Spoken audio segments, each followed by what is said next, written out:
rain threaded midtown into sheets of liquid light, and the city looked like it had been wrapped in glass. Ellen Lewis walked fast, sleeves damp, breath fogging in little ghosts, that post-shift numbness clinging to her bones, the kind that smells like espresso and tired hope. 3 blocks to the apartment, 2 to the creaking radiator, just 1 to stop thinking. Her phone buzzed. Unknown number. A voicemail, 30 seconds long. She ducked beneath the bodega awning, dropped stitching the sidewalk like silver staples, and pressed play. A man's voice, low, disciplined, the kind that folds a room into silence without raising itself. Midnight. Don't be late, and don't wear red. Not comedy. Not a wrong number oops from some drunk stranger. There was the faint clink of ice against crystal, carpeted quiet, a hush of money. She almost laughed anyway, a soft exhale against the cold. She hit delete, or she thought she did. Then she kept moving, the rain turning her coat a shade deeper, the city pretending it didn't see her. On her block, a black SUV slid along the curb like a shark fin. She didn't notice. She was counting the rungs of her ladder: key, lock, door, sanctuary. The lobby's yellow bulb sang its electric complaint. Up the stairs, down the narrow hall that smelled like boiled cabbage and someone's too hopeful incense. She set the tote down, let her head rest a second against the wood, and inhaled quiet like medicine. Another buzz, same number. No text this time, no second message, just the throb of connection and the manicured silence that followed. Spam, she decided, tossing the phone onto the small table with the chipped blue bowl. Big budget spam. At 11:38, headlights combed her blinds. A car door closed with a certain softness. No slam, no show of force, just certainty. Ellen shouldn't have looked, but curiosity was her worst-kept secret. She parted the blinds with 2 fingers and froze. He was down there. Tall, dark coat, the kind of stillness that read as command in any language. He checked his watch without impatience, lifted his phone and spoke, eyes on her window as if he already knew what he would find. Another vehicle rolled up behind the first. The street exhaled men who moved in pairs, the choreography of professionals. Ellen's pulse scattered. She should have stepped away. She should have called someone. Instead, bare feet slapping at the scuffed floorboards, she unlatched the door and cracked it open. "Can I help you?" she called, voice too bright for midnight. For a single fraction, he looked relieved, like a knot he'd carried too long had loosened by accident. Then the expression shut off. He lifted 2 fingers in a tiny surgical gesture. Boots pounded the stairs, the quick, contained thunder of men built for this moment. She slammed, but the door hit a shoulder that felt like oak, a cloth clamped over her mouth, a sting, air gone crooked. The last thing she saw was a silver ring on a gloved hand, the lion's head hammered and patient, catching a glint of the hall light as the world tipped. Cold woke her, hard, honest cold, concrete under her spine, metal in the air. A single bulb swung, throwing a hush of shadow across walls that didn't like to be watched. Her wrists burned where nylon bit. Voices whispered from the corner, calibrated, not careless. He stepped out of the dim like a verdict that had learned elegance. Black shirt beneath a tailored coat, sleeves pushed, forearms corded. No watch. The lion ring was the only ornament, a kingdom made into jewelry. He didn't need volume. His quiet would do. "Who sent you?" he asked. "My name is Ellen." "Who sent you?" he repeated, closer now, but without impatience. As if patience itself owed him rent. "Nobody," she managed. "I work at Rodriguez Coffee on—" "Then you know the number that called you," he said, "was not for cappuccinos." Her breath stuttered. "You grabbed the wrong woman." He studied her face with the focus of a man who reads people like documents. The fight under the fear, the quick math behind the eyes, the way her chin held the line. From the doorway, another voice, a rasp with loyalty in it. "She's a mirror, boss." "Close enough, but not enough to fool me," he said, without looking away from Ellen. He tilted his head, and the lion flashed. "Tell me about the message." She swallowed. Midnight. Don't be late. Don't wear red. She held his gaze. I deleted it. It deleted itself from the record too, he said, almost to the room. Interesting. He lifted a hand.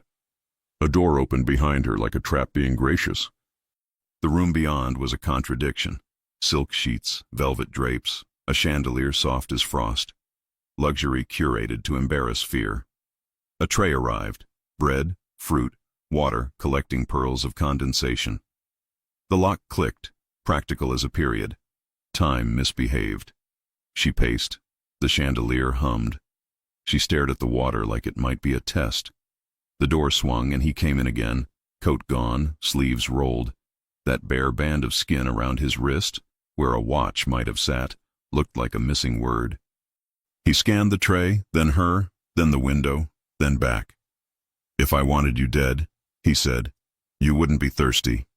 Assuming competence is a start, she snapped, because surrender felt like the wrong language. What's your last name? Lewis. Ellen Lewis. He tasted it, as if names carry weather. Drink. She didn't. He eased the bottle closer anyway, the smallest courtesy, and a more dangerous one than kindness shouted. Why me? She asked. Why this? He didn't sigh. Power never sighs. But a breath passed through him that sounded human. Because I buried my brother, he said. Because the woman who helped make it happen looks enough like you to tempt cowards. Because you answered a call meant for a ghost. I'm sorry, she said, and meant it. The apology had no strategy in it. It made him look away for a beat, as if the floor demanded attention. We'll verify what needs verifying, he said. Until then, I'm a prisoner. You're a problem, he corrected almost gently. I keep my problems in sight. He reached the door, his hand paused on the knob. He didn't look back, but the edge of his mouth confessed an impulse to. Don't wear red. Because it reads as defiance? She asked. Because it stains. When he left, she sat on the edge of the bed and counted breaths until numbers felt like a superstition. The chandelier tore moonlight into diamonds. She imagined a hand knocking on a door that wouldn't open, a laugh in a car full of men who'd forgotten how. She imagined him as a boy and then hated that she could. Morning found the windows and made them speak. A book lay on the table that hadn't been there before. The Goldfinch. A ribbon marked a chapter about loss dressed as art, art dressed as loss. He was listening, or he was noticing. She wasn't sure which one scared her more. The second time he came, he brought a file and put it between them like a line in sand. The top photo showed a woman at a hotel bar, Ellen's hair, Ellen's jaw, another woman's temperature in the eyes. The next image captured a figure at a Soho entrance, coat flaring. Ellen owned that coat. So did half of Manhattan. Riley Trent, he said. She met one of mine and sold him out. Sold my brother out. The number linked to her last sighting kissed a tower near your cafe. Phones kiss towers for strangers every hour, Ellen said. That doesn't make me her. Near, he allowed. Near sometimes kills. He flipped to a transcript. The voicemail timestamp matched her night. A one-word text. Midnight. Sent. Unsent. The ghost of a message. Someone wants you to find Riley, Ellen said slowly. Someone wants you to find me instead. He didn't blink. Men who carry cities don't blink when truth lands. Do you take sugar in your coffee? No. What color do you mix first when you mend porcelain most people would throw away? Bone, then smoke. Good, he said, and it was unclear if he meant the answer or the person giving it. His voice lowered, less blade, more cello. My brother's name was Luca. The room changed shape, like the walls had been waiting to hear it. Ellen felt something catch behind her sternum, a slip of ache that wasn't for herself. I'm sorry, she said again, and he absorbed it like water poured on stone, taken in, slowly, invisibly. He closed the file. The paper thud was almost ceremonial. We'll see you, he said, and the pronoun we carried an army behind it. Eat. I'm not hungry. You're terrified, he said, with no cruelty. It burns calories. He left. The chandelier performed its soft, glassy breathing. She touched the book ribbon and told herself she was only passing time, not accepting gifts.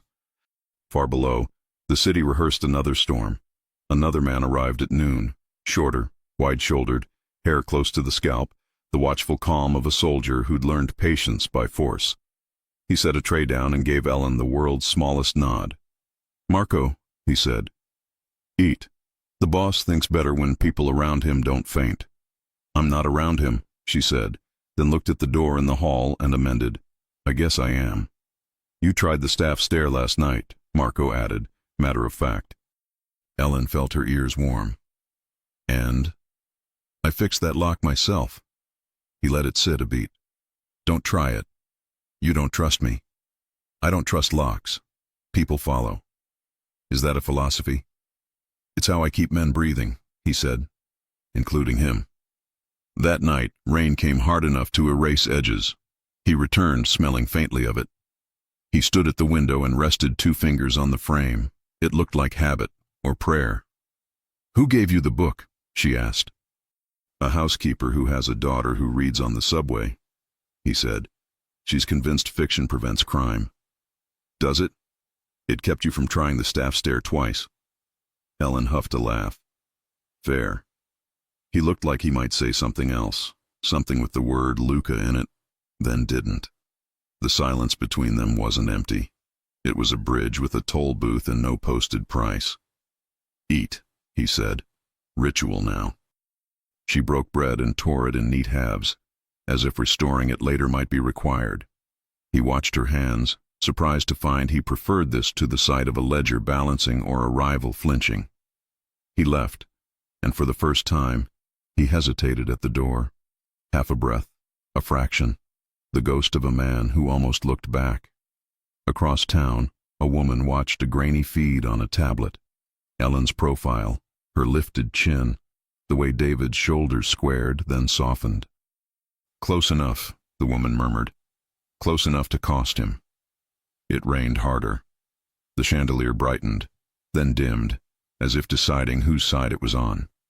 Ellen lay awake and listened to the house breathe. Somewhere in the hall, footsteps paced, measured, restrained, counting something she couldn't name.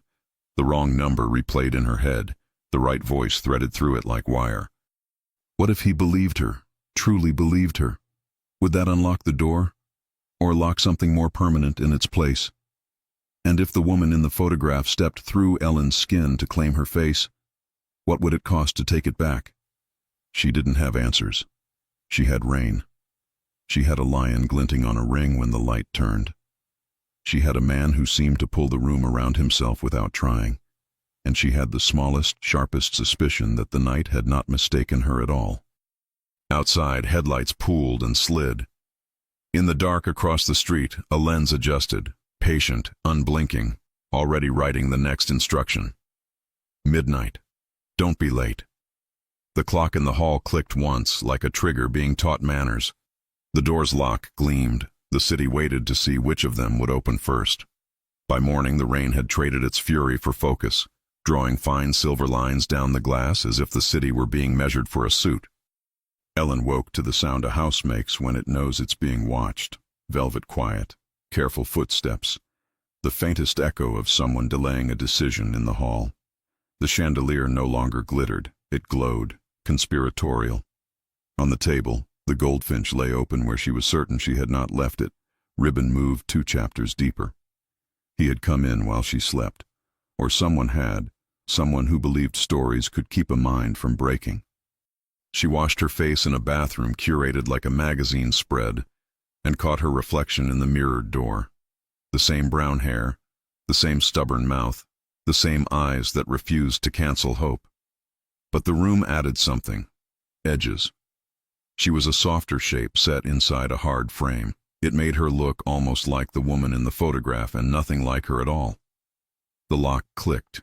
She turned too fast, pulse doing the clumsy dance of a guilty party with nothing to confess. David Ranieri stepped in without hurry, coat unbuttoned, a weather front contained in a man.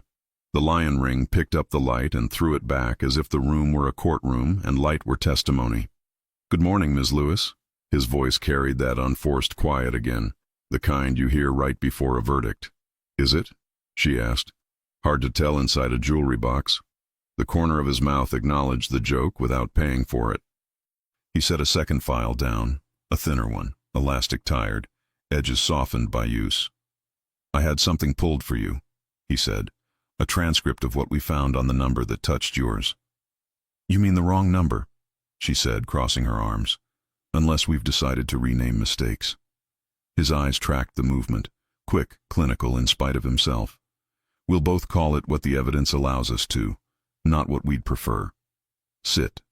She sat. He didn't. He stood off her shoulder like a map legend, close enough to read, far enough to control the terrain. He laid out call logs, a tower ping, a thin line of text messages that behaved like a heartbeat, steady, then gone, then back again with that single word, midnight. Ellen leaned in.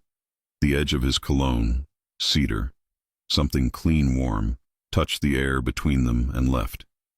That text never landed on my phone, she said. It landed on mine, he answered, as if the room itself were routing messages around her choices. Forwarded, then scrubbed. Which means someone wanted you to see it and wanted me to look guilty. Or, he said, wanted me to come to you instead of her. She has a name, Ellen said. Riley Trent. The pause was small. It still mattered. She has several. Her throat tightened. Who is she to you? A debt, he said, and the word arrived already paid in blood. She turned a page, letting the paper steady her hands. The second photograph was grainier, a frame from a security camera. The woman's profile did a poor imitation of Ellen's. The jaw was right. The eyes were wrong. The posture said, I always win. Ellen had never felt that certain about anything but brushes and glue. She stands like a blade, Ellen murmured. You stand like a question, he said. Is that worse? It is more dangerous to me, he answered, too honest for theater, too fast to be staged. Silence drew a circle around them. From the corridor, a whisper of muffled radios, then the hush again. David shifted his weight, and the floor did not dare complain. You restore broken things, he said finally, as if returning to a topic that might open a safer door. What if the original wasn't as honest as the crack? Then you decide what truth the piece deserves, she said. You match what it meant to be, not what was lazily painted after, if you're good. And are you good? I'm better when men with rings aren't judging my process. That earned her the ghost of a laugh, silent, more breath than mirth. He closed the file and slid it aside. Eat, he said, and the word had broadened since last night. Less order, more ritual. There are only so many times you can use food as a spell, she said, but the tray had found her weakness. A delicate croissant she could hear flake when she breathed near it. She broke it. The steam rose. Butter made a case. She ate. He watched without watching, gaze moving from the window to the book, to her hands and back. What did you do, she asked, before you learned how to make grown men move with 2 fingers? He tilted his head. Luca would have liked that question. He believed the origin story was not a luxury, an obligation. So indulge him, and me. I did what boys do when a city makes itself a father, he said. I ran errands for men who mistook fear for respect. I corrected their mistake. Then I learned how to own the room without raising my voice. And the ring was his first, David said, looking down at the lion. He said I needed a reminder to be a king where I must, and a man where I could. Which are you today? Undecided. He set the ringed hand on the chair back behind her, not touching her, close enough that she felt the temperature of the metal rather than the man. Tell me something you've never told anyone you didn't love. The question landed like a hand on skin that hadn't been touched. She found a truth small enough not to wound and large enough to matter. When I finish a restoration, I leave one flaw, she said softly. Invisible to almost everyone. So the piece remembers it survived. Survival should not have to hide, he said. Sometimes it has to keep from being broken again. This time he did look at her fully. Whatever calculation had been running behind his eyes paused. She felt seen, not scanned. It frightened her more than the van. He stepped back first, self-preservation disguised as courtesy. Marco will walk you. We'll talk again tonight. Is that a promise or a threat? Both, he said, and left the room with the air following him like a disciplined hound. Marco arrived rolling the easy weight of a man who could turn a hallway into a checkpoint by leaning on a wall. He scanned the corners, fingertips brushing the door jamb, eyes doing the quiet math of distances. Stretch your legs, he said. House rules. Left is a dead end I keep on purpose. Right has windows you'll like. Windows I'll be allowed to look through. Depends how polite you look while you're doing it. He escorted her down a corridor dressed with paintings that didn't brag about their provenance. A narrow conservatory opened like a breath, plants drinking light, rain pattering against glass that had seen better storms. Ellen stepped closer to the panes. Midtown blurred to watercolor. Taxi yellows turned soft, pedestrians ribboned to a single moving shape. Who lives in a house like this and chooses silence? She asked. A man who knows noise is a map to the door, Marco said. And who doesn't want to hand out invitations? She glanced at him. How long have you known him? Long enough to have seen him wrong, Marco said. Long enough to see him try to fix it. He tipped his chin toward the far window. Don't stand in that one. From the street it's the easiest shot. A beat. Good to know. He checked his watch. 2 minutes. For what? For me to pretend I didn't hear you pick the lock on that drawer when I stepped out. Ellen blinked. I didn't. You will want to, he said, not unkindly. Don't. Is everyone here fluent in riddles? Everyone here is fluent in regret, he said, and then the radio at his hip chirped. He listened, answered in 2 syllables, and eased back into stillness. You're fine, he added. He told me to make sure you saw the rain from the good window. That way you wouldn't hate him for the bad ones. She turned back to the glass before her mouth decided to betray her gratitude. Outside, a black car idled 1 block down. Nothing suspicious about a car in the rain. Everything suspicious about the way the driver never checked his phone. Friend of yours? She asked. Not one of mine, Marco said. Don't wave. I wasn't going to. You were thinking it. She was. The thought went quiet. The car eased away as if the street itself had let go. Back in the room, the goldfinch waited like a conspirator. Ellen read 4 pages without understanding a single line, then read them again and absorbed too much. Art is a hostage who teaches its captor how to be gentle. She closed the book and breathed through the irony. The door opened at dusk and the light framed him for a fraction, a silhouette that made the room remember which way was down. He'd shed the coat. The sleeves were rolled the same way, a ritual of readiness. The lion ring flashed. The bare wrist below it looked more like a vulnerability now than an absence. Walk with me, he said. She raised her brows. Aren't I supposed to stay where you can see me? I just changed where that is. He took her through rooms the house had not shown her, past a piano with its lid closed as if asleep, through a library that smelled like unspooled afternoons, down a short staircase into a hallway that felt older than the rest. Here the decorative plaster thinned. The floorboards told the truth in creaks. My mother liked this part, he said, surprising himself with the sentence as much as her.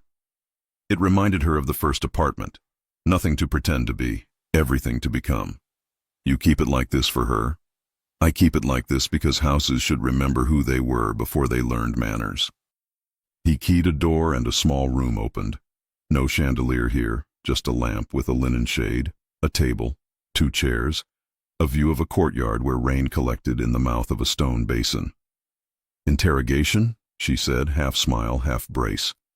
Conversation, he said. I'm testing whether I can do it. They sat. The quiet here felt different, less curated, more earned. He poured water, set the glass within reach without touching her hand, and somehow the absence of contact hummed louder than touch. You didn't ask me why I brought the book, he said. I assumed I wasn't supposed to know you brought the book. I don't care what you're supposed to know, he said. I care what keeps your mind from chewing itself when the house goes quiet, and what keeps yours from doing the same. Luca, he said. Then, after a breath, Counting the people I won't allow to be collateral. It's a longer list than when I started. You're on it. It landed between them with the weight of a choice already made.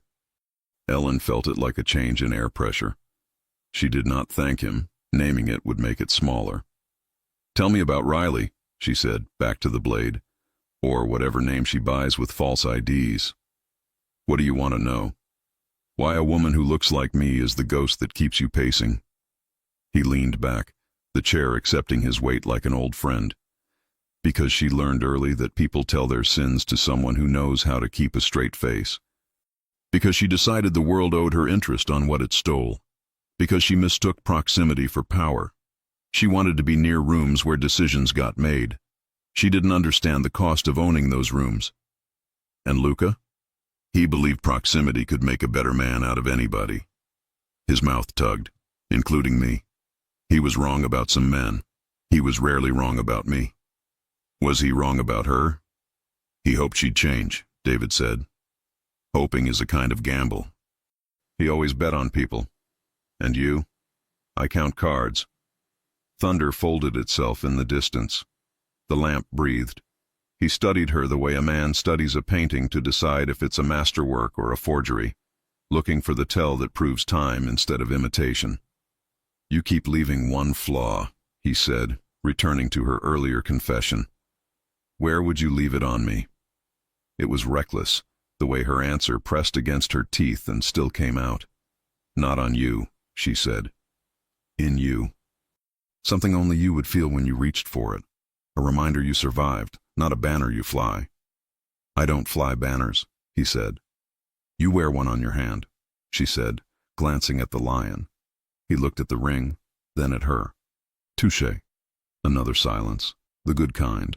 He stood, suddenly, before she could turn pulse into composure, and the chair grazed the floor like a warning. Tomorrow, he said, we'll stop pretending this is only about phones and photos. You'll dine with me. Dinner, she said, aware of how the word dragged an old life behind it. In your ballroom of knives and forks? In a room with candles, he said, and with witnesses who don't speak unless I ask. You make that sound reassuring. It is, given the alternatives, he said, and for the first time she noticed the tired edge to his eyes. He looked just then less like a legend and more like a person wearing one. He walked her back through the house. At the library door he stopped so abruptly she nearly brushed him. Nearly. Her shoulder warmed in the ghost of a touch that never happened and felt louder than if it had. He tilted his head, listening to something she couldn't hear. Then he moved to the window and adjusted the curtain 2 inches. From this angle she saw it too. A camera glint across the street, small, patient, unblinking. Whoever held it had chosen a vantage with a stubborn confidence that read as I live here now. He didn't curse. He didn't bark. He simply breathed out once, as if to fog the glass, and the fog did not come. Is that her? Ellen asked, voice low. Or someone who owes her a favor, he said.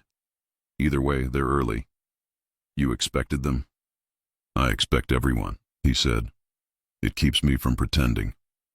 Marco appeared in the doorway a heartbeat later, drawn by a signal that wasn't visible. David didn't look away from the glass when he spoke.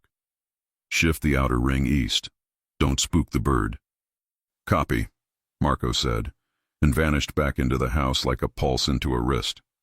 David let the curtain fall. The window returned to being a rectangle of weather. He turned, and whatever decision he'd made remained unannounced. Tomorrow, he said again, softer now, in agreement with himself. Wear something that isn't red. I don't own red anymore, she said. Good, he answered, and the word had 3 meanings she could feel but not name. At her door, he paused with the handle in his hand the way he had last night, caught between leaving and admitting he didn't want to. The lamp behind her made a small halo at her shoulder. He looked at it, not her, and said, almost to the wood, If you see a flaw in me I missed, tell me. I prefer the kind that can be fixed. Not every flaw is supposed to be fixed, she said. Some are meant to be forgiven. He swallowed like a man who didn't practice that word often. I'm out of practice, he confessed. Practice on someone who can't break you, she said gently. He met her eyes then, fully, like stepping into weather, and something unscripted crossed his face.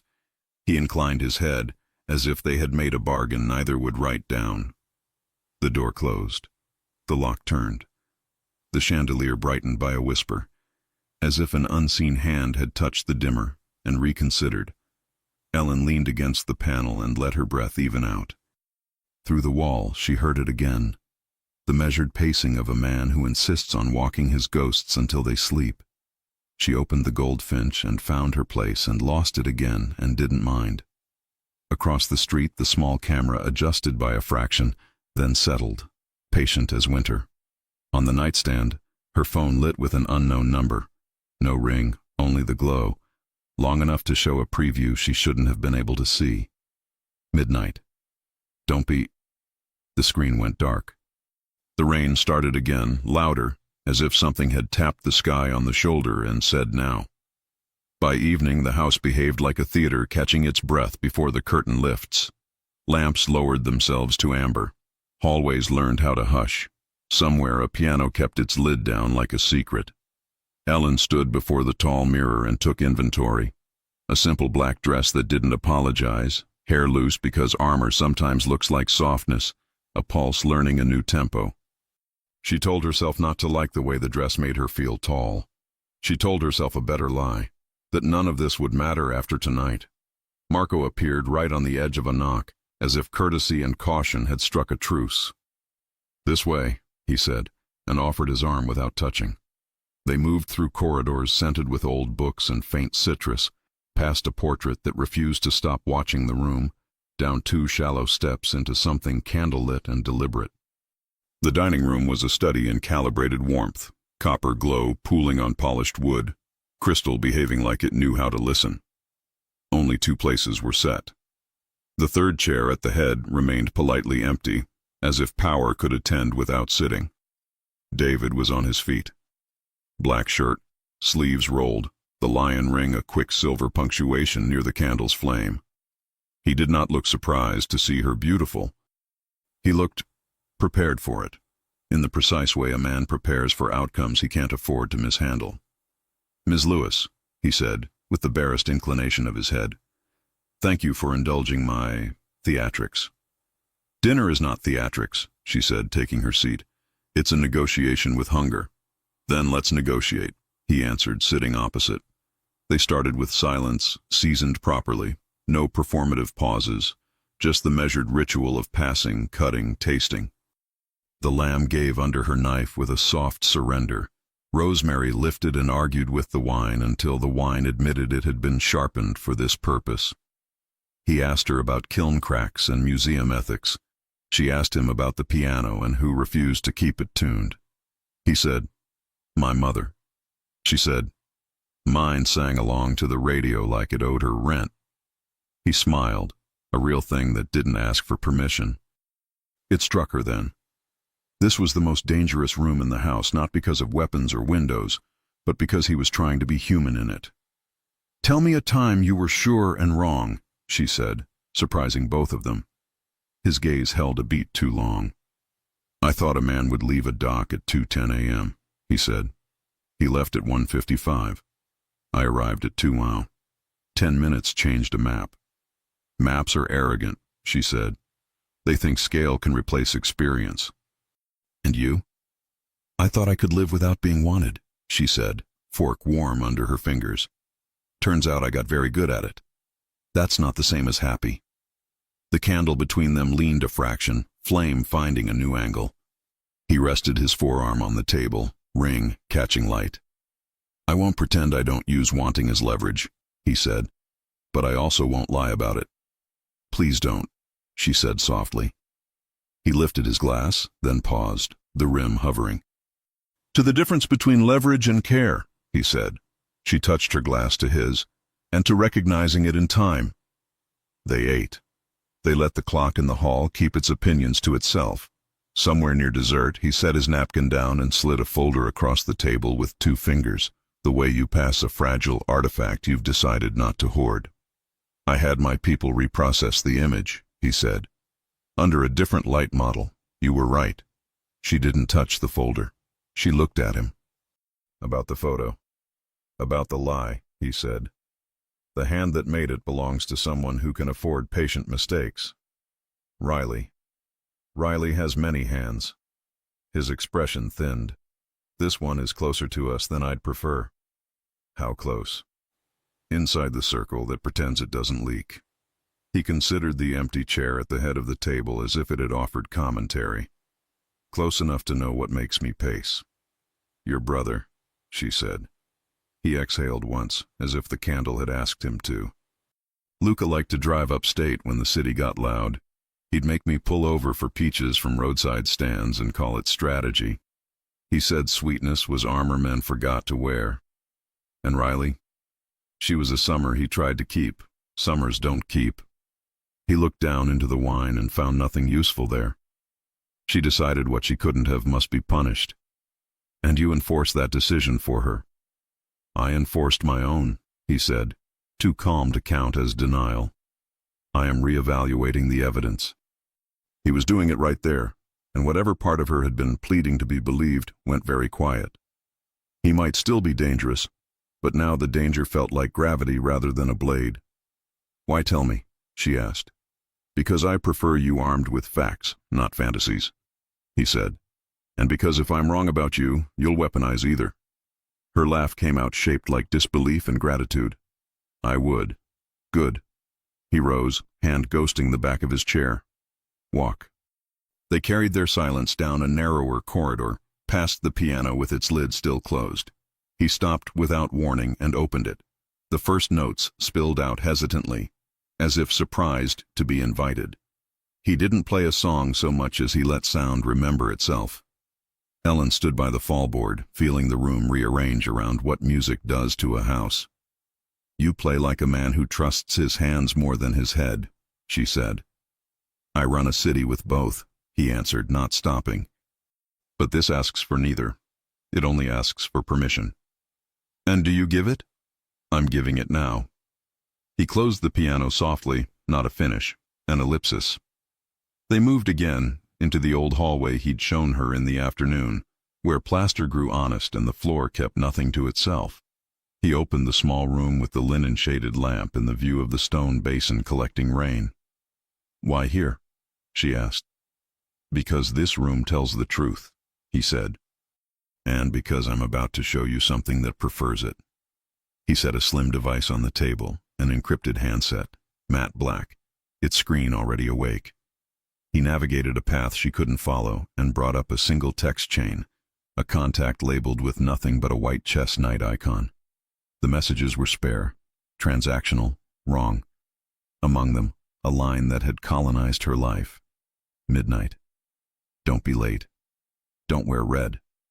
From this phone? She asked, throat dry. From one clone to it, he said. Routed through 3 clean towers and a boutique carrier we audit twice a quarter. Someone inside, she said. He nodded once. Someone who believes I read at midnight. They're right. Lightning stitched light across the courtyard. The lamp flickered and committed to staying. She could feel it now, how the house listened to him and was learning to listen to her. Say it, he prompted. What? She asked. The conclusion your face already wrote. That I'm not the message, she said. I'm the mirror. And that terrifies me more than being the target, she admitted. He didn't pretend not to understand. People shoot mirrors when they don't like what they see. Or they fall in love with them, she said, and the sentence hung between them like a dare that wanted to be taken back. His gaze dropped to her mouth and then away, not prudish, not coy, disciplined. There's a reason mirrors get covered in houses of mourning, he said. You can lose yourself inside a face you're not ready to keep. She should have stepped back. She stepped forward instead, enough to feel the heat that lives between two people who have been pretending to be colder than they are. Neither of them touched. Both of them did. Why do you pace at night? She asked. To wear grooves deep enough that my ghosts have somewhere to sleep, he said. Tonight they're quiet. Because of me? Because of the decision I'm making about you, he said. And which is that? If I can't prove you are who I feared, he said, then it follows that I must protect you from who I am. She swallowed. That's not an equation. It is if you live the way I do. He set the device aside as if ending a conversation with a witness. Tomorrow I'll take you out of the house for an hour. Her heart jumped. That sounds like parole. It sounds like bait. The word changed the temperature of the room. She didn't flinch. She breathed, slow, careful. And if the trap closes? Then I close it on the hand that said it. Whose hand is that, David? I have a short list, he said, and a longer memory. Thunder rolled like furniture moved on a floor above. He stood. She stood with him, finding her balance a moment later than she'd have preferred. He reached for the door and paused the way he always did, caught between leaving and staying. Why black? He asked. What? Your dress, he said, and for the first time tonight he sounded like a man asking because he wanted to hear her answer, not because he needed leverage. Why not blue, or, God forbid, red? Because black listens, she said, and I needed the room to hear me. It does, he said. I do. He opened the door. A ripple of air came in. The house changed key, a note she felt along her arms before she named it. Marco appeared in the corridor too quickly to be an accident, radio at his shoulder alive with someone else's urgency. His eyes took one look at David's face and answered for him. East cameras just blinked, Marco said, and came back with a glare. Same angle as this afternoon. Across the street? David asked. 3 windows, Marco said, and a 4th that shouldn't exist. Ellen's skin went cold in a way that had nothing to do with drafts. The small camera she'd clocked earlier now had friends. David's voice simplified. Outer ring east, no noise. Let them think we haven't noticed. And if they try the service alley? Marco asked. Make it boring for them, David said. Boredom saves lives. Marco was already moving. David turned back to Ellen and, for the first time in days, reached for her without lying to himself about why. His hand brushed her wrist, barely, warm, specific. The touch was a question. Her pulse answered yes before she could deny it. I need you to trust me for the next 10 minutes, he said, even if you hate me for what it looks like. I don't hate you, she said too quickly, then recovered. Not tonight. Good, he said, because I'm about to give the watchers what they came for. He stepped into the hallway and raised his hand, the same 2-finger signal she'd seen the night her life tilted. The house obeyed in smaller, subtler ways this time. A lamp lowered, a door drew itself nearly closed, a shadow took 1 step left so that a camera would see exactly what it had paid to see. Walk beside me, he said. They moved together down the long corridor toward the library, the old plaster throwing them a softer echo, the carpet muting their heat. He didn't touch her again. He didn't need to. The performance required proximity, not possession. He stopped at the library window and pulled the curtain 2 inches just as before, and the street performed its part. A blink of reflected glass, the impression of a lens correcting, adjusting, hungering. Smile, he murmured. She didn't. She did let her mouth soften on one side, the suggestion of a woman who couldn't help herself. He stepped a fraction closer, enough to be read as gravity. To the camera, they would look like a secret in the making. To themselves, they looked like people who had run out of safe distances. Now, he said very quietly, turn away. She did, toward the doorway. That's when the light went thin, as if electricity had been asked to prove its loyalty and failed. The house held its breath. Somewhere deeper inside it, glass chimed. Polite, distant, wrong. What is it? She whispered. Their second move, he said, and the calm in his voice came from practice, not peace. He took her hand properly now, no apology, and the contact anchored everything the dimness was trying to take. 2 rooms away, a door they hadn't used tonight gave up to a lockpick with an expensive education. Marco's radio snapped to a higher register. The house decided to stop pretending. Back, David said. Service stairs. He didn't run. He moved fast. That smooth, controlled speed of a man who has practiced evacuation enough times to never call it that. Ellen kept up, breath steady because panic ruins footing. The service corridor smelled of cedar in the past.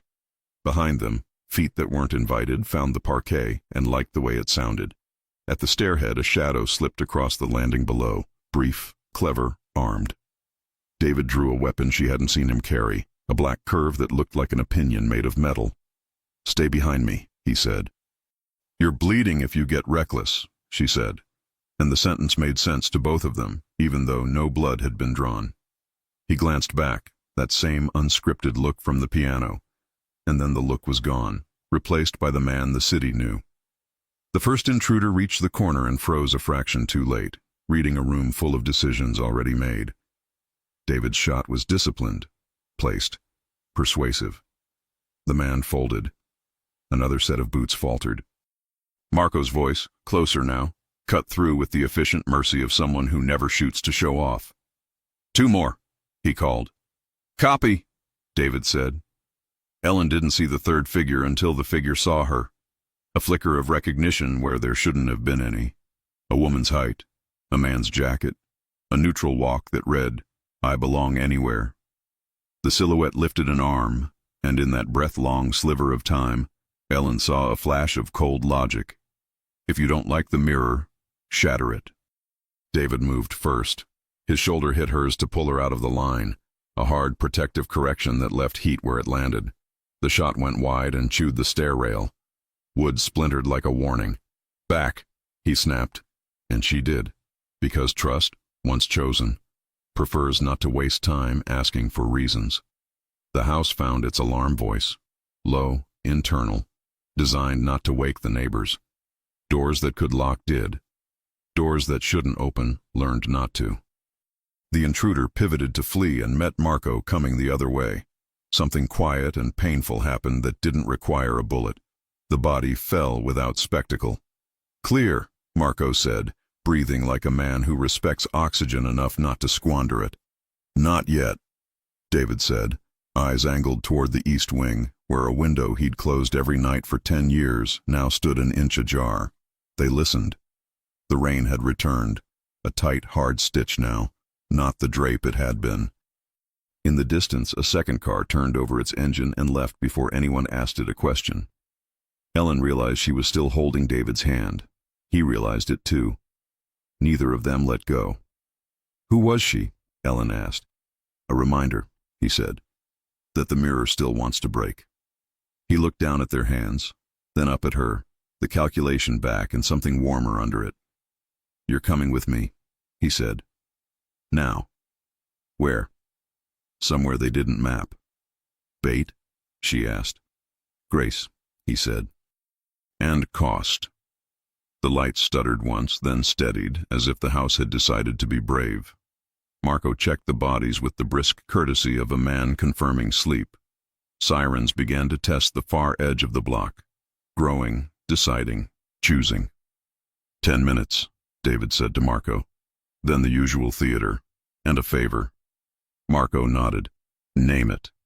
Tell the street a story they'll like better than the truth. Always do, Marco said, and flicked his eyes to Ellen with something almost like a smile. You okay? I will be, she said, surprising herself with how certain it sounded. David led her toward the back, through the old hallway, past the room with the linen lamp, into the service passage where the walls remembered how to keep quiet. He keyed a door that looked like paneling and opened onto black air, and the suggestion of a metal stair vanishing down to a private alley. Still trust me? He asked. She looked at his hand holding the knob, the lion glinting, the veins at his wrist a steady map. She stepped through the doorway into the dark, brushed his shoulder as she passed, and let her answer be the way she didn't hesitate. The door closed behind them, and the night lifted its face, rain stippling their skin with small, insistent promises. Somewhere across the street, a camera lens lost them and did not forgive the gap. In the emptied stairwell above, the linen-shaded lamp kept burning, patient, as if it knew exactly where they were going and how much it would cost to get there, and as if the city, for once, might be late to catch up. Rain stitched the alley into a veil, and the metal stairs took their weight without complaint. David moved first, the lion ring a quick comment whenever a stray street lamp found it. Ellen a breath behind, her palms skimming the cold rail to keep balance. The air bit like coin. Somewhere, a siren tested the neighborhood and decided it wasn't hungry yet. "Mind the last step," he said softly. She did. The pavement met them with the slick indifference of midnight. A side gate yielded to a key she didn't see him turn. They were in a narrow passage that smelled of wet brick and old rosemary. Beyond it, a private courtyard held its breath. Potted laurels, a bench the color of old smoke, a single security light that refused to gossip. "Here?" she asked. "Here for 30 seconds, he said. "Then we ghost another block." "Why not now?" "Because they expect now." He angled his body to take the wind, to take anything the alley threw, and only then glanced at her face as if checking a map he meant to keep. Rain had crystallized on her lashes. He lifted a hand, slowly enough to telegraph the gesture past all alarms, and brushed a single drop away with the knuckle of his index finger. It should have been nothing. It wasn't. The touch was precise and unhurried, a correction he could have left to gravity and chose, instead, to make. "You're shaking," he said. "Adrenaline has opinions," she managed. "So do I," he answered. And for a heartbeat, it wasn't a quip. It was a vow he hadn't phrased yet. Footsteps skated somewhere on the street. He pivoted, still between her and sound, reading angles the way she read cracks. The steps faded. The rain redoubled. 30 seconds passed and refused to end. "David," she said quietly, "if this is bait—" "It is," he said, and the honesty steadied more than any lie could. "But not for you." "Then for whom?" "The part of me that believes grace is weakness," he said, "and the people who bet on that belief." He checked the gate again, then pointed at a shadowed break in the laurels, thin as a slit in an envelope. "Through there." The slit opened to a service lane so narrow the buildings had to exhale to let them past. They moved sideways, shoulders nearly touching, breath fogging in twin ghosts. At the lane's end, a door waited under a rusted awning, anonymous, dented, paint-tired. He pressed a palm to the plate, entered a code, and the lock clicked like a secret approving itself. Inside, a short corridor, bare bulbs, a stair like a spine. The place smelled of old lumber and stubborn soap. On the second landing he paused, listening with his whole body, then led her into a room a fraction bigger than the memory of one, utility sink, 2 chairs, a radiator negotiating with itself, a first aid box with a cross so red it seemed sarcastic. "We won't be long," he said, but long enough to stop shaking. He shrugged off his jacket. The shirt beneath was dark and damp, sleeves rolled to the unforgiving middle of his forearms. She saw a smear high on his ribs, not a wound. Old paint? Dust? Tonight had left its fingerprints. He reached for the box, and she reached faster. "Let me," she said. He stilled, a rare thing for a man who lives in forward motion. After a beat, he nodded and sat. His knees were too close to both the chair and the past. She opened the kit, found gauze, found rubbing alcohol, found that her hands had stopped trembling the moment she had a job. "Tell me if it stings," she said. "It always does." She dabbed at the smear. Dust, not blood. Relief made her incautious. Her fingers, already there, slid along his side anyway, cataloging heat and muscle and a question she was trying not to write. He inhaled. The sound wasn't pain. It was a door easing open. "Sorry," she said. "For what?" "For touching you like I know where to put my hands." He looked up, and whatever calculation was programmed to appear in those eyes arrived late and wrong. Something else had taken its place. Something simple, human, defenseless in a way that made her ache where she didn't know she had room. "Ellen," he said, and it was the first time he'd said her name like the solution instead of the problem. They were too close for pretending. The room made them honest by making them small. He reached up, slow again, always slow when it counted, and tucked a strand of hair behind her ear. His knuckles grazed her cheek. There was no performance in it. Only attention, only consent offered without words and asked for in the same language. "If I kiss you," he said, voice lower than the rain. It won't be strategy. She should have made a joke, deflected with something about leverage or maps. Instead, she nodded once, and the once carried a lifetime. He didn't rush. He closed the inches like a man crossing a border he planned to respect. When his mouth found hers, it was not the aggressive claim of headlines. It was a careful beginning that forgot to be careful in the second breath. Warmth first, then hunger. The kind of kiss that asks, "Are you here?" and hears yes in the way the other person answers. She leaned in, a hand at his jaw, thumb touching the rough edge of stubble as if to memorize it. He cupped the back of her neck like a question he finally knew how to hold. The radiator knocked once, approving or jealous. The room tilted toward them. He deepened the kiss in a way that said, "This is real and I'm not hiding from it." She rose onto her toes to meet him, and for a few reckless seconds the world outside reduced to weather and men who would never understand this softness as strength. He broke first, not away, just far enough to look. Foreheads touched. Breath traded. Up this close, his eyes weren't darkness. They were midnight blue, the kind you see only when you stay. "I'm going to regret stopping," he said. "Then don't," she whispered, the honesty tasting like relief. A floorboard outside answered for them. The sound was faint and wrong, the skitter of weight distributed by someone who wasn't allowed to be there. His head turned. Hers followed. He stood in a single disciplined motion, the gentleness folding up like a blade being sheathed. The room remembered why it existed. "Behind me," he said, already moving. She stepped into the negative space his body created without thinking. The door's shadow shifted, the smear of a boot cutting a strip of light.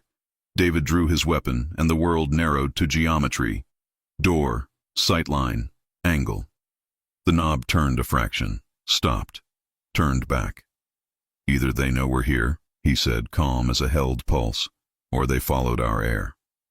"What does that even mean?" she whispered. "It means some people can smell choice." The knob turned fully. The door came in 3 inches and met his boot. The intruder made the mistake of pushing again. David's hand closed around the wrist that came through first. The gun clattered, and a short, quiet injury happened in the space between push and pull. A second figure tried the jam from the hinge side and met a lesson in leverage that would be painful to remember. The corridor coughed a muffled curse, then silence. "Third?" David asked the quiet. A soft click answered from farther down the hall, the almost sound of a lens retracting. The hair on Ellen's arms lifted. Somewhere outside the building, a car engine turned over and waited like a patient animal. "Marco," David said into the small radio clipped inside his waistband. "Ghosts in Stair B." "On my way," came the reply, a gravel promise. "Is this because of the Watchers?" Ellen asked. "Because of the story we fed them," he said. "They want Chapter 2. He checked the hall, then the stair, then the window, his mind laying out routes like thread. He slid the pistol back into its holster and turned to her as if he hadn't just returned 2 men to whatever gods they preferred. "I meant what I said," he told her, voice low again, closer to the kiss than the fight. "Not strategy." "Me too," she said, and felt the words take a seat in her chest and buckle in. He started to reach for her.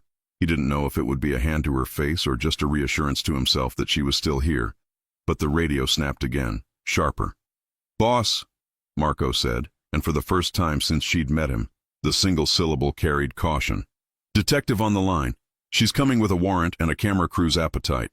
15 minutes, maybe less." "Rowan," David said, and something like respect intersected with calculation. "Of course." "What does that mean?" Ellen asked. "It means the city is about to take inventory," he said. "We need to be what they can live with." "And me? You're the one thing I won't let them catalog." From the stairwell below, a door banged, distant, unfriendly. Above, footsteps angled the wrong way. The building had learned it was a stage. Everyone wanted a line. He took her hand and didn't pretend there was another reason. "We're leaving by the roof," he said. They mapped the alleys. They didn't map the air.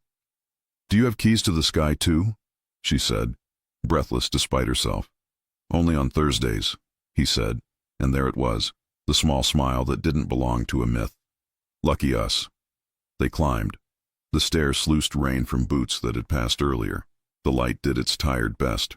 On the top landing, he pushed through a door that should have been locked and wasn't because someone had taught it to obey a different master. The roof was a slick plane studded with vents and a greenhouse half asleep. Wind lifted Ellen's hair and tossed it like a dare. The city unfurled in wet neon and black glass. He led her to the greenhouse and keyed another code. Inside, the air was soft and damp, smelling of basil and dirt and the kind of patience that grows things for their own sake. Strings of low lights ran along the rafters. Tomato vines leaned against twine like drunks confessing. For 1 second, even the rain sounded shy. "This is illegal," she said, because the obvious needed a friend. "This is necessary," he said. "I owe a woman tomatoes every summer I can manage it."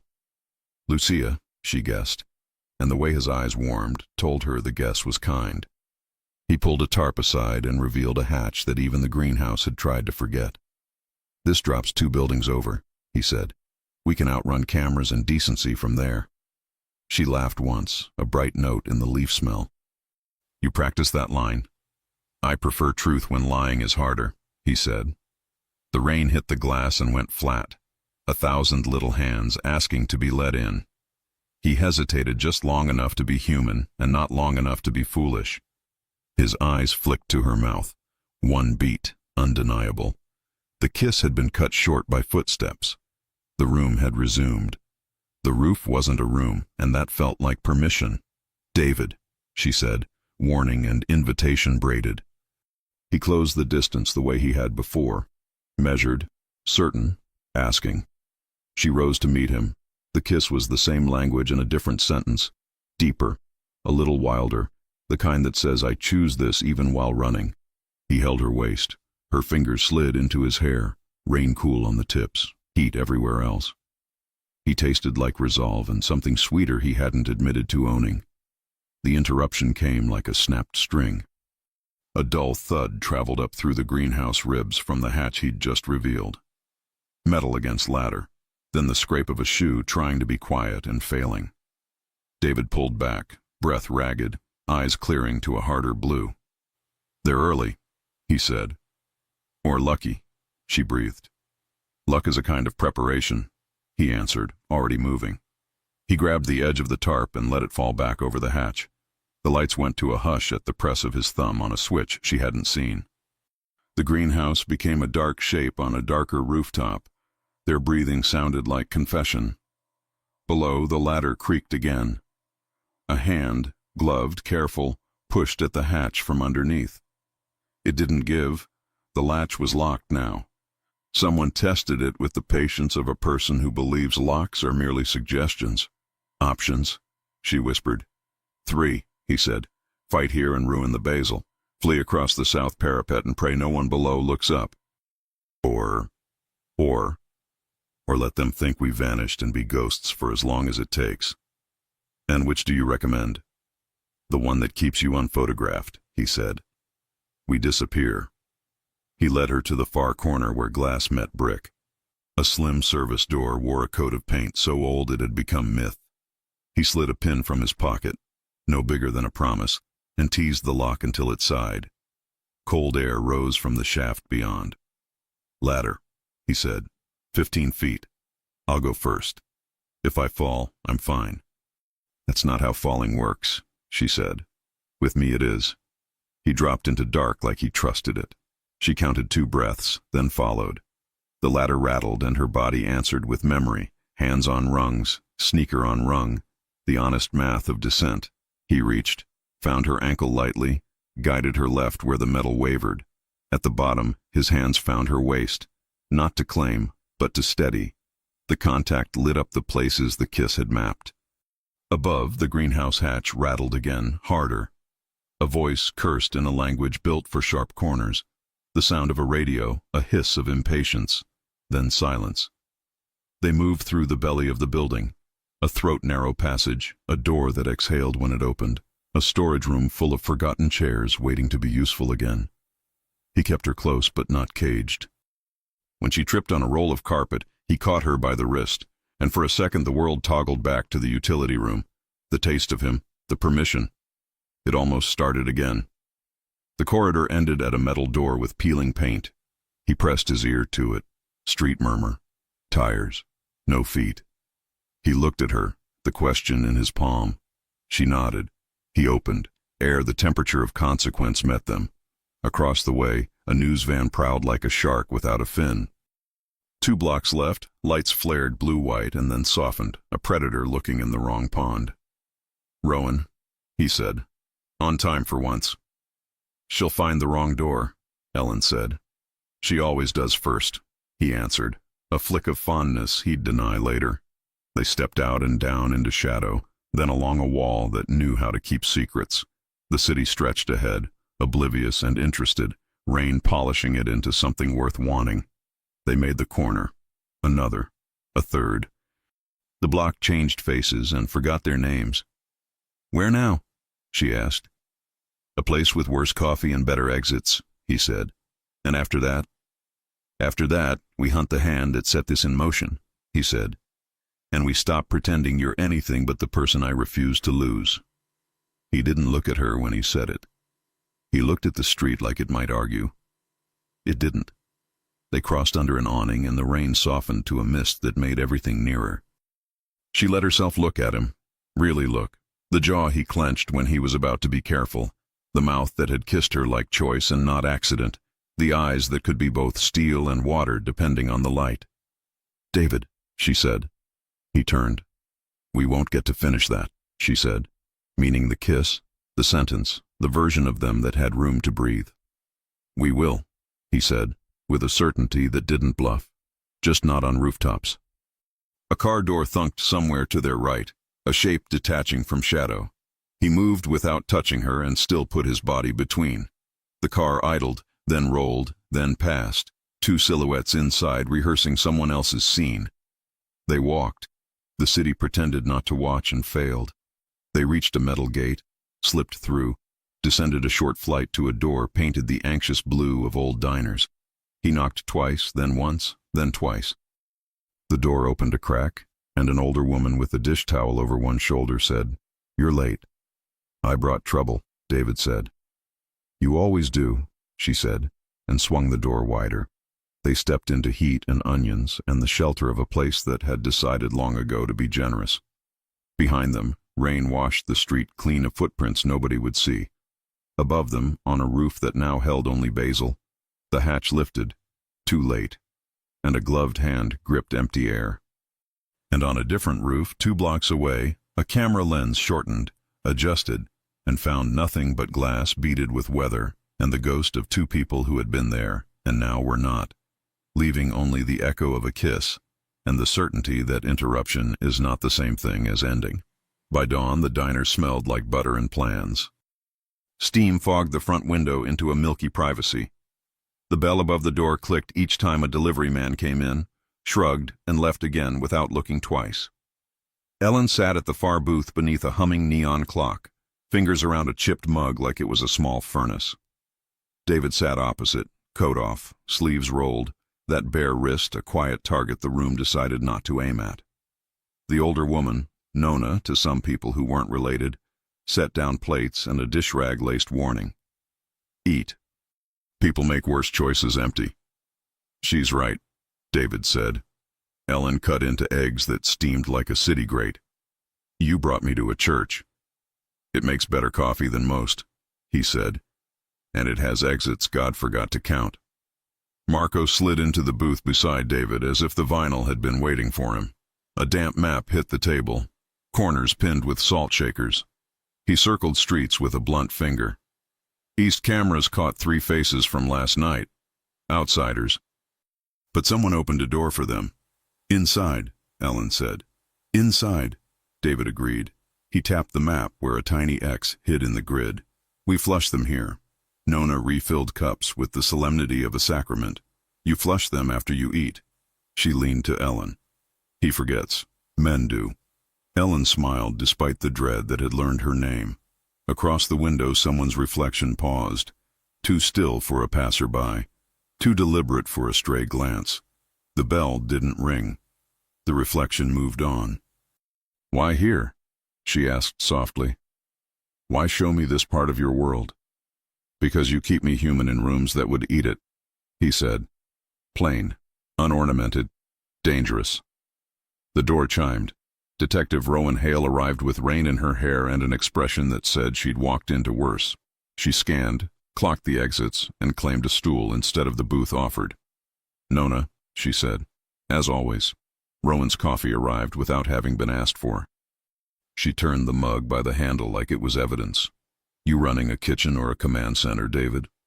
"Depends on who's hungry," he said. Rowan's gaze flicked to Ellen. It wasn't unfriendly.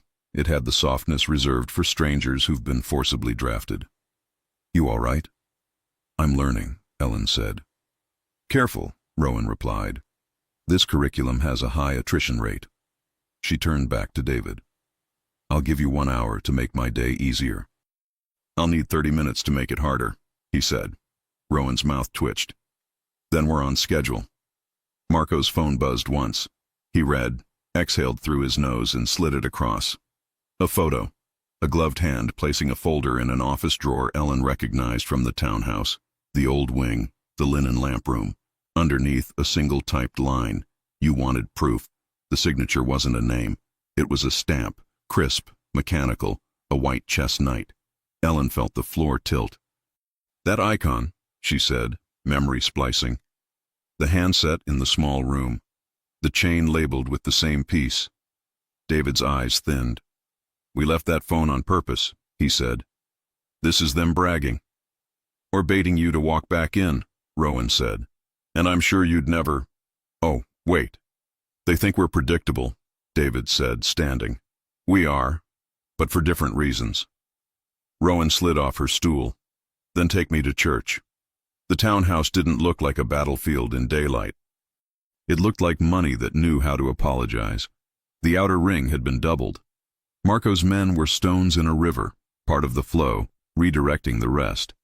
Rowan walked through with professional disdain and secret appreciation. "Nice moldings," she muttered. In the old hallway, the house remembered to creak. The linen lamp room breathed out the faintly floral scent of dust and paper and complicated nights. On the table, a folder. On top of it, a single photograph, Ellen's face in profile, the angle from the library window, David 2 inches behind her, the distance between them a visible sin. The chess knight had been stamped in the corner, a white cutout on black. "Please tell me that's not your stationery," Rowan said. "It's an invitation," David said, calm enough to bother everyone. He lifted the folder. Inside, text chains, phone logs, a printout of a flight manifest with 2 names blacked out and a third circled, R. Trent. The date sat like a bruise, the night Luca died. Ellen's mouth went dry. "Lucia's sister." Rowan's mouth thinned. "I have a case file with that name and a note that reads, 'Uncooperative, elegant liar.'" "She framed me," Ellen said. "She's framing the house now." "Not the house," David said. "Me." He flipped to the last page. There, stapled to nothing, a small square of glossy, the lion ring on a gloved hand, frozen mid-gesture, the caption printed underneath in ruthless block letters, "Kings fall slower in daylight." Rowan's eyes cut to Marco. "We found a version of that note last week," Marco said. "Across the street." "This one's closer," David said. A soft click. A door that hadn't been opened in 10 years settled on its hinges. Marco's hand went to his sidearm. David didn't move. He stared at the mirror above the mantel. "Come out," he said to the room that wasn't empty. The mirror swung inward on a pivot hidden so cleanly even the house had forgotten it could do that. A man stepped out first. Thin, careful, the kind of careful that comes from a life of not wanting to be caught on camera. Behind him, a woman with the posture of a person who had always been looked at and had learned to weaponize it. Riley Trent wore her hair wrong for Ellen and exactly right for herself. She smiled at David as if she were greeting a guest at a party thrown in his honor on his own estate.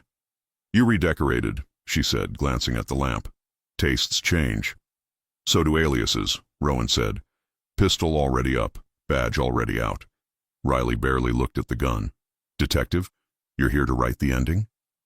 On a good day, Rowan said. Today I'll settle for a middle. Riley walked a slow circle like a dancer who'd been told this was her solo. Do you remember, David, the first night upstairs? Luca laughing 2 rooms over because you were trying to argue with a metronome. He said you'd always prefer precision to rhythm. You made sure he had neither, David said. Oh, I? Riley's smile sharpened. No, I only suggested the room. She pointed to the folder. Evidence ages better in daylight. And your handwriting ages like a stamp, Marco said. She wrinkled her nose at him. Luca's shepherd. Her gaze slid to Ellen. And the shadow. I should thank you. I haven't seen him this off balance in years. Ellen met her stare and didn't blink. You altered my face to fit your story. You fit yourself, Riley said. I just gave the mirror a frame. Rowan stepped half a pace forward. You're under arrest. For what? Riley asked. Buying nice paper? For moving men like pieces, Rowan said. For moving this one, she nodded at the thin man. Like a piece he doesn't know how to be. The thin man looked at the floor. His hands were clean in the way that comes from washing guilt off. David's phone vibrated once. He ignored it. Riley's eyes flicked to the movement and back, cataloging. Still midnight on your mind? Still summer on yours, he said. The room held too much power and not enough space. The walls had learned to listen. In that listening, Ellen heard something she hadn't noticed before. The faint scratch of a fan behind the mirror. Air flowed in and out of the passageway. Riley hadn't come alone. The mirror was a door and a throat. Marco, Ellen said, barely moving her mouth. Behind. He had already heard it. I know. Riley tilted her head. Smart girl. I'm tired of being your ghost, Ellen said. Riley's smile lost patience. Then stop haunting him. David took 1 step forward and the house took the step with him. You used my brother to make a point, he said, voice flat and unadorned. You used me to underline it. I used you to finish a sentence, she said, not bothering to deny. I'm writing a better story. For whom? He asked. For the person who deserved the ending and didn't get it. Yourself, Lucia said from the doorway, voice breaking and iron at once. Everyone turned. Lucia stood there like grief had made her a new spine. She looked at Riley the way family looks at a mirror that insists on lying. You don't get to borrow his name to make yourself important, Lucia said. You don't get to borrow mine. Lucia, Riley breathed, and for one heartbeat the armor dropped. Sister, not suspect. Girl, not architect. Then it lifted again, fast enough to cut. Rowan's phone pinged. She glanced, her jaw set. We've got 5 minutes before uniforms turn this block into theater, she said. Choose your stage. Riley looked at David as if trying to determine where the flaw would be if he were a piece of art. You always liked Grace, she said. Let me walk out. Call it that. Grace has a cost, he said. I paid, she said, just as the mirror's passage breathed in. 3 men stepped through, wearing the bland faces of professionals, from nowhere, for hire. The thin man flinched. Marco didn't. Rowan didn't shout. She didn't need to. Don't. One of the men reached for metal anyway. David moved before the verb finished arriving. Marco's shot paired it, a perfect harmony. The man folded. The room erupted in the polite chaos of trained people doing impolite things. Ellen hit the floor behind the settee without being told. Lucia dragged her nearer by instinct and memory. Rowan advanced with economy, a surgeon with less patience. Riley smiled. It wasn't pleasure. It was recognition. Here was her element. In the span of a breath, it was over. 2 men down, one aiming at a corner he had already lost. David stepped into his sight line and removed the weapon with a decisive twist that future weather would remember. Silence landed, heavy and hot. Riley's hands lifted, slow enough to look like art. Take me in, she said to Rowan. I've had worse rooms. You'll hate mine, Rowan said, cuffing her with a speed that erased theatrics. Riley leaned toward David as the metal bit her wrists. You should thank me. For what? For the girl, she said, chin flicking toward Ellen. Without me, You wouldn't have noticed what you needed until it was too late. He didn't answer because there were too many answers. He looked at Ellen, only for a second. It was enough. She felt the ground reassert itself under her shoes. Outside, sirens crested. The house inhaled. Marco's radio hissed a warning. Rowan's men moved, swift, professional, sweeping up the detritus of a fight they hadn't gotten to win. Lucia's shoulders dropped as if a tendon holding up the sky had finally been cut. Then the ceiling trembled.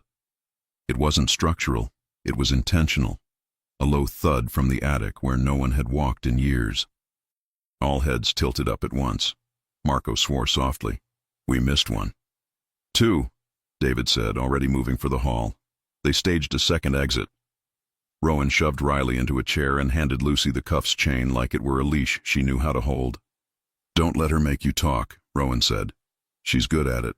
Lucia's mouth curled. So am I. David reached the stair, and Ellen was there beside him before he could argue. No, he started.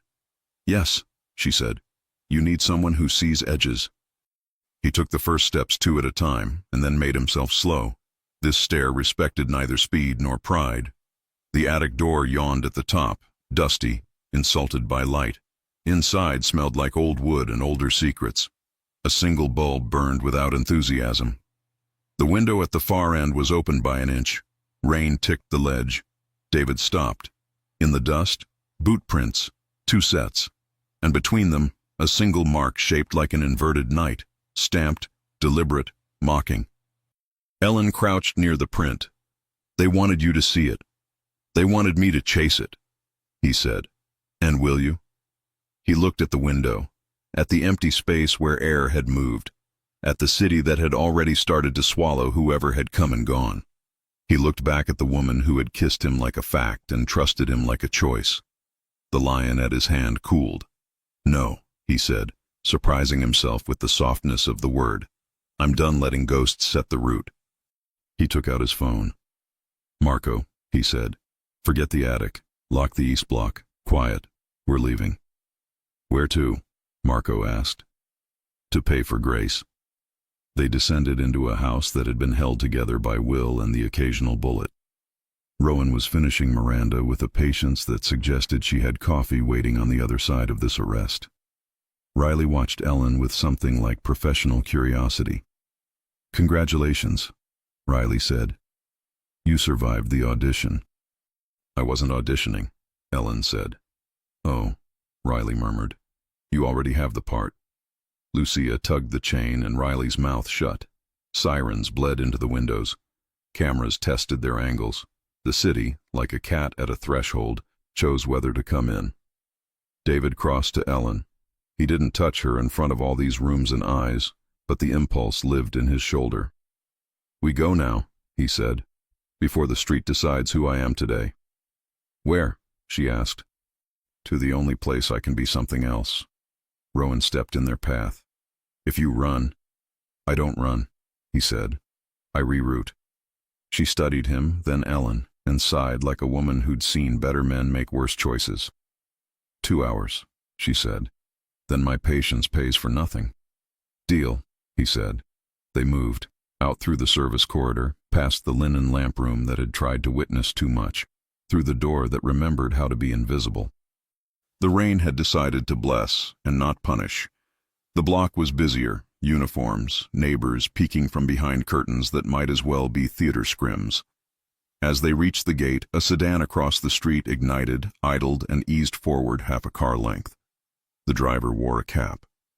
The passenger wore a face Ellen didn't recognize. The back seat offered a silhouette that was nothing like Riley and too much like a memory. David's hand tightened briefly at the small of her back. No claim, just a pulse. Don't look, he murmured. She didn't. She looked at him instead. They turned the corner, 1 block from the house, 1 block from the cameras, and stepped into air that tasted briefly like freedom. The text arrived before the thunder.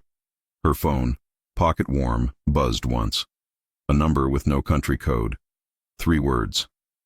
We're not finished. She showed him. He nodded as if a prophecy had been confirmed. Endings are for people who don't owe anyone, he said. And us? "We owe," he said, "but we pay together." A crack boomed behind them. Glass, not lightning. They turned in unison as a window on the second floor of the old wing burst outward in a glittering sheet. A figure climbed onto the sill, slim, fast, faceless at this distance, and leapt to the lower roof, then to the gutter, then to the alley with the trained grace of someone who had made a life out of exiting. Marco's voice barked in David's ear. "East alley, third. He's good." "So are we," David said. He looked at Ellen, and she saw the decision he'd made in the attic still alive in his eyes. No more chasing ghosts. Hunt the hand. "Ready?" he asked. She nodded. They ran, not away from the house, but toward the part of the city that still kept its secrets in daylight. The street opened. The rain eased. Somewhere ahead a door waited that only two people could open. A vault, a confession, a future. Behind them the chess knight lay stamped in dust, patient, believing itself the author. It wasn't. At the corner, a second car crawled into view, unmarked, forgettable. Its window slid down an inch, and a silver ring, another lion, flashed once, catching nothing but dull light. David stopped like he'd been pulled by thread. Ellen followed his gaze. A voice drifted out, amplified by nothing but memory. "David," it said, "let's finish this somewhere quiet." The car door clicked. The lion shone again. The face behind it tilted, familiar and impossible. A ghost that hadn't gotten the memo. Ellen's breath hitched.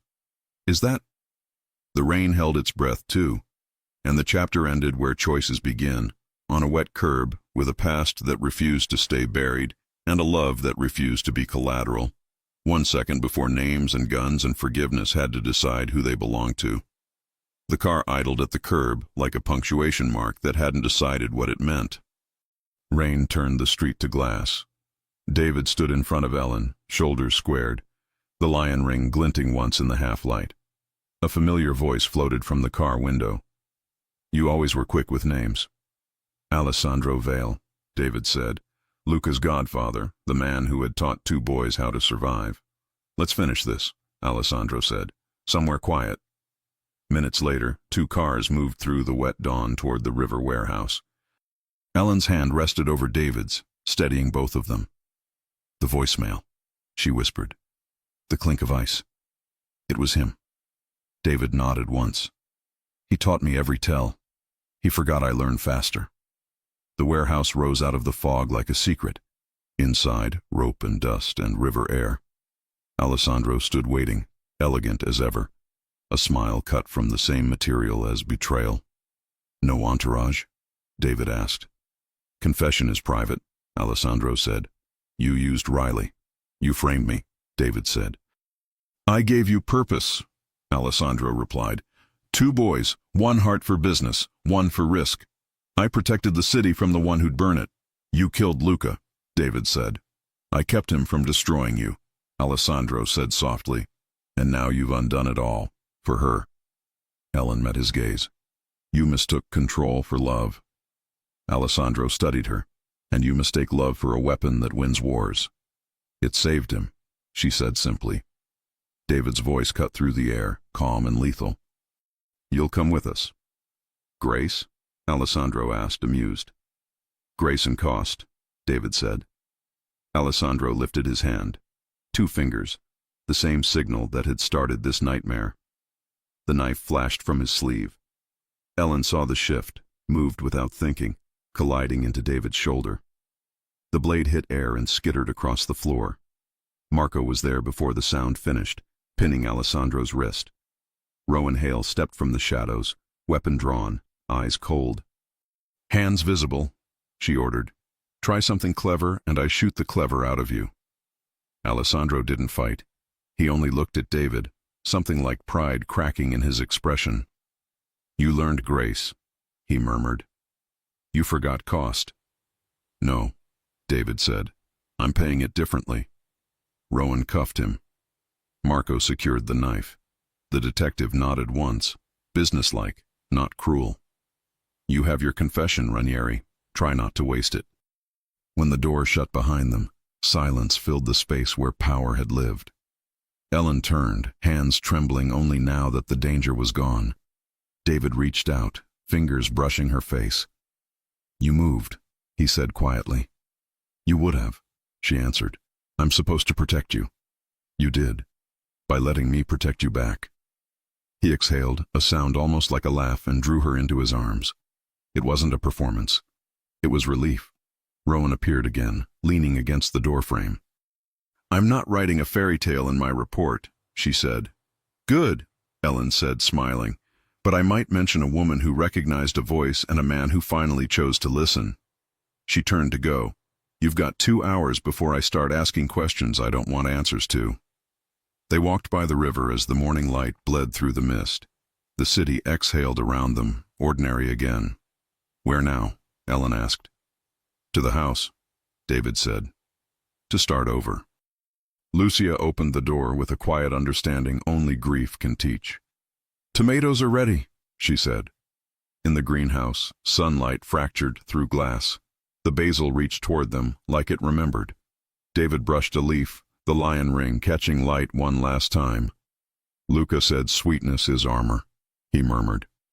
"And grace is cost," Ellen finished. He looked at her. "And love is choosing what you pay for." He leaned in and kissed her.